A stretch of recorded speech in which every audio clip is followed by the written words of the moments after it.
Recently, not too long ago, your principal mentioned the fact that there are some gray areas in the ADC. I don't know whether you have an insight into what the gray areas are, and does that in any way insinuate or suggest that he may not be running under the platform of the ADC? No. Just like I said, politics is dynamics.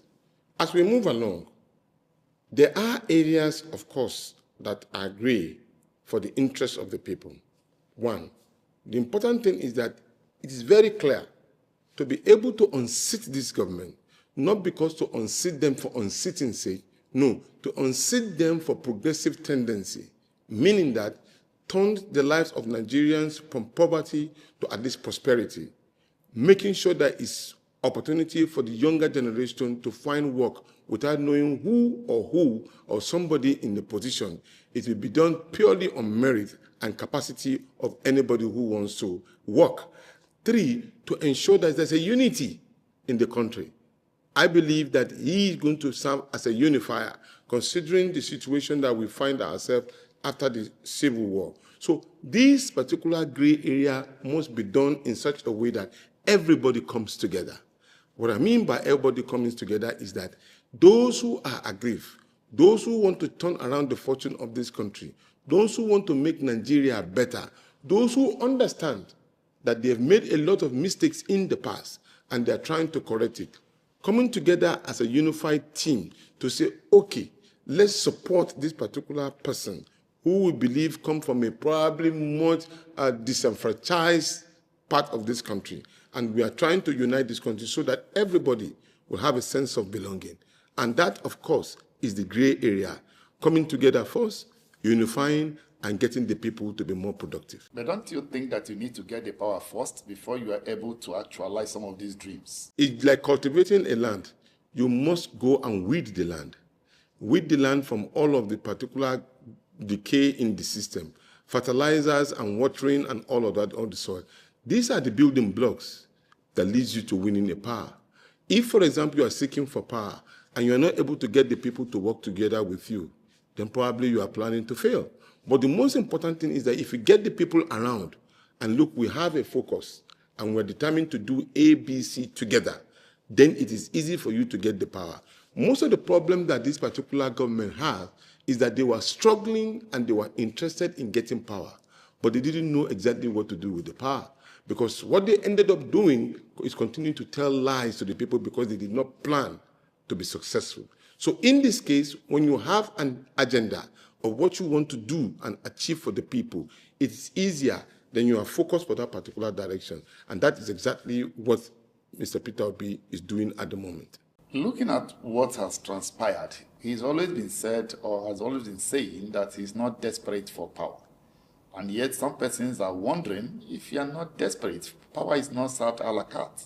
How does he intend to get the power? When you are desperate to see your country works, I'm sure many of us Nigerians have traveled out of the country. Just take a look at the simple thing that happens when you travel out of the country. The moment you arrive any country, you will see the discipline in Nigerians. They queue, they follow the rules and regulations of every of these states, and then they do what is expected of them to do within that particular rules and regulation of that state. Shock you. The moment they come back to Nigeria, they run helter-skelter. Everything that is regular in Nigeria that is rules and law is broken. So you will be desperate to see that works for your country. You want to emulate what happens in other many countries so that back at home you'll be comfortable with it. In that case, you'll be seeking for power. And you'll be seeking for power to make that particular change. It's only when you are in it that you can do those particular changes. And so therefore, we're not expecting power to be served a la carte. If we are, we wouldn't be making all of this move, mobilizing, getting the Obidient movement on the right track, getting the people to believe in him, getting Nigerians to work together as a team. All of these are geared towards ensuring that we have a virile and elegant society that all of us will be proud of. So in that case, it's a combination of the two, making sure that your country works and then getting power to ensure that is probably exemplified and executed. Now you talked about the Obidient movement. Critics are saying that the Obidient movement, the fire has burnt out. Why some say that, well, it was just a 2023 fluke. Addressing the youth now, let's assume for the sake of argument, you're addressing the youth now. What will you be telling them? Many of them may have gotten disappointed. Many of them may have felt left behind. Are you regrouping or you are doing what?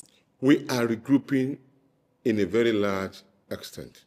When we say regrouping, at a point in time as you're moving along for politics, it's very difficult for people to stay together and consistent for complete 4 years. 4 years where nobody is financing you, everybody is trying to get at you, everybody is trying to look for every loophole to me. It's just like if you watch the Spartan. It's a film. The Spartan would believe in their cause, and that their cause is to protect their entity and the sovereignty of the Spartans.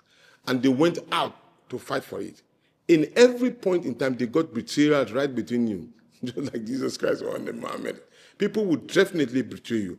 But when you remain together and put the force field around you, you would get by, and history will remain. So for me, for the Nigerian youth, we are regrouping, and we now know those who can stand the test of time, who can face the reality, and those are the ones that are still standing. And I can tell you, where we were before in 2023 is not where we are today. You could do your statistics and find out.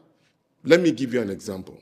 At a point in time, we are more dominant in the south and some part of the middle belt of Nigeria.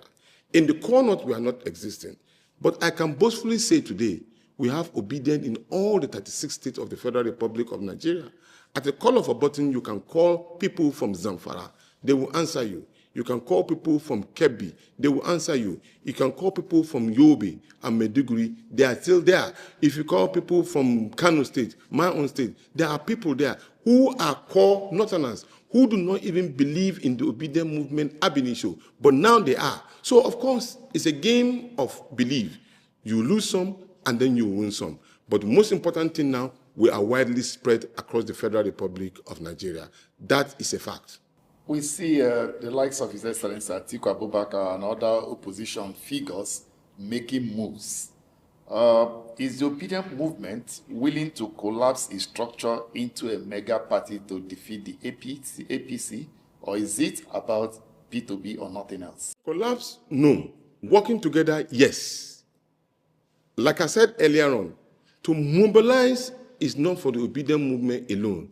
What is happening in Nigeria does not only affect the Obidient, it affects everybody. Even you that are sitting right in front of me. Everybody is feeling the pinch and the pain. And so therefore, if you feel it, then you have to come together to take care of it and deal with the issue. So what we are calling is that let's work together. Bring your hoe, bring your tools, bring your seedlings. Let's go to the farm and build a new nation that can feed itself and take care of the people that are within it. These are some of the messages that Mr. Peter Obi is sending. He is not saying that he can do it alone. He has never said so. He's always interested in working together as a team. But of course, at the moment now, we all know the narrative. The narrative is that even though it's unconstitutional, this presidency is being ceded to the southern part of the country. It's ceded to the southern part of the country. And for the moment now, they've already served 2 to 3 years, and they have opportunity of serving for 8 years. So in that case, tilting it may sound as if probably you are denying the South of the opportunity of completing its term. And that was the reason why we are saying that, okay, this position is for the South. Let a Southerner complete the term and get this country on the right path. When it's time for the northern part, we can go there. Remember, I'm a destabilized Nigerian. Anywhere you can assess me, wherever my people are doing good, I give them support. If they are not doing, I say they are not doing. Where others are doing, I give it the kudos that they are doing. And that is the reason why I believe that a Peter Obi is the right peg in the right place, because I know he has that capacity to turn around the fortune of this country. And history has it at the moment now, it is the turn of the South. Let's mobilize for the South. Let them complete. It's part of unifying this country rather than disintegrating it. For the sake of argument, if P2B does not get the ticket of ADC, what happens? Of course, when it doesn't happen, like he said, he's not desperate to become the president of Nigeria. He makes his decision by himself, and he will make the decision when the time comes, if that happens. For a lot of people who love him and those who also follow him silently, they are worried about almost, it looks as if they can't pin him down to any political party. Yeah. Labour Party, not visible. ADC, in and out. PDP win him. He has not made any commitments. Do you and those who follow him closely feel that way, that those who love him from outside are feeling? Do you ever also take your time to do the reverse psychology of thinking? Why are they demanding for him? Because he's capable. Because he has the people. Because he believes in Nigeria. Because he's loved by Nigerians. And Nigerians want him. So therefore, if people believe in him this much, and they needed him in every of these places that you ask questions and you ask me, then that means that even if it's a bottle that Peter Obi decide to reside in, that bottle, everybody will go there and bust it. All right. Electoral reforms. Yes. A lot of persons have been talking about the electoral reforms, that if we don't have electoral reforms, we might have a repeat of 2023. And the National Assembly don't seem to be in tune or being urgent about it. And you've also spoken about electoral reforms. True. What are the Obidient movements doing to ensure that they stop what happened in 2023? Good. Areas in which we submit a document, we did an extensive document by a team of lawyers who are in the legal directorate or department of the Obidient movement, and we submit a document because we did not want to show as if we are the only one that owns the document. We made a collaboration with the Nigerian National Electoral Reform Committee, which had a big program in Abuja recently, and many of Nigerians who believe in it too also came and spoke at that particular, and including presidential candidate who spoke at that particular meeting, made it very clear there are basic fundamental issues. You see, there's so much lacuna in the Electoral Act, deliberately so, and then which stalled the election in 2023, i.e., the issue of results being pronounced at real time, electronic transform of result, diaspora voting, and issues of, nomadic politicians who win election today and go to another political party and still hold that particular seat. It is treasonable. These are simple facts, and those are the things that have been inimical to the survival of our democracy. And so we kick against it. There's nothing wrong with you as a candidate if you run an election, win the election, and you want to decamp to another political party. You leave the seat.